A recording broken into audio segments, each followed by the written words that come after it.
Hey guys, it's April Schluter coming to you from Minneapolis, Minnesota, where I'm sitting in the hotel lobby because I didn't want to pay for Wi-Fi today or this weekend since I was barely in the room. But anyways, I was here for the entire weekend for a coach training.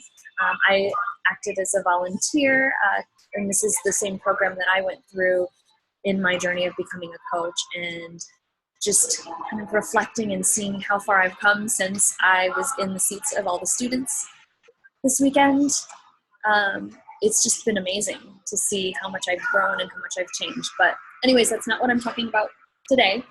I actually wanted to talk about making decisions because all of you Americans out there have a really big decision to make on Tuesday, November 8th, which if you're watching this on Monday, that's tomorrow. So I wanted to talk about how to make a decision or how to make a better decision, however way you want to look at it. So there's a couple things that I want you to think about as you're making a decision. One is to know what options you have and what choices you have to make those decisions. So they can be as simple as a yes or no to make a choice, or they can be complex and having multiple or tons or limitless possibilities for choices. The second thing is that you want to think about it from different perspectives. So many of us are right-brained and logical. I think I have that right. There's the right brain and the left brain. One is a little bit more analytical, and another side of the brain is more creative and emotional. So you want to look at it from both of those perspectives. Logically, what is the right decision? Try that on and see how that feels. But also take a look at it from the more intuitive, what does your gut tell you? And what I like to say is take a look at the answers that come up when you look at them from both of those perspectives, and that might help you make your decision. One other thing that you want to make sure about when you're making decisions is that it is your decision and not somebody else's decision, and knowing that you have the power of your own choice. So just a couple things to think about when it comes to making decisions. There are a lot of reasons why people struggle in making decisions. So one of them is the fear of what other people might think.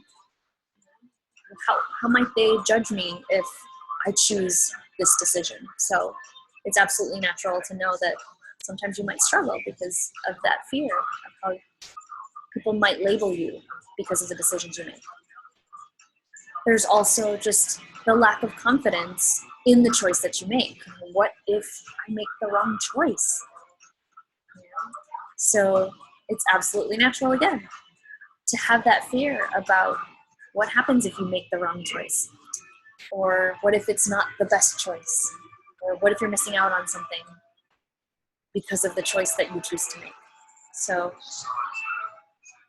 sometimes those are the drivers behind why people don't want to make decisions sometimes.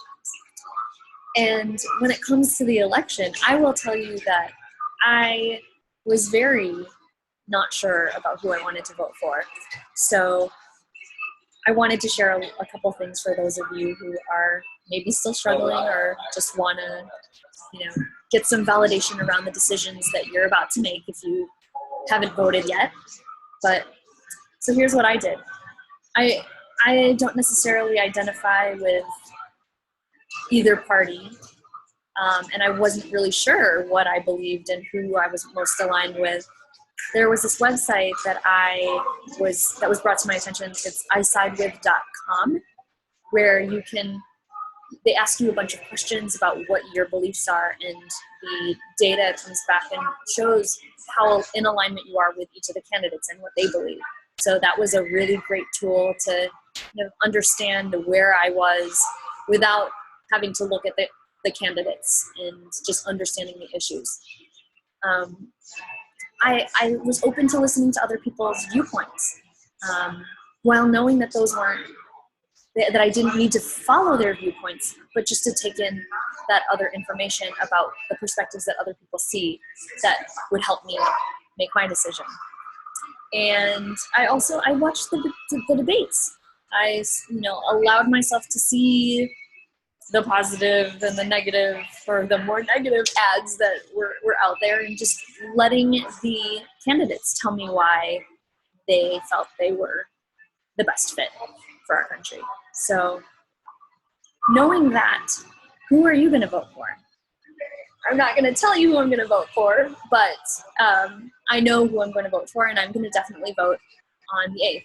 But also know that you also have the choice to not vote if you don't want to.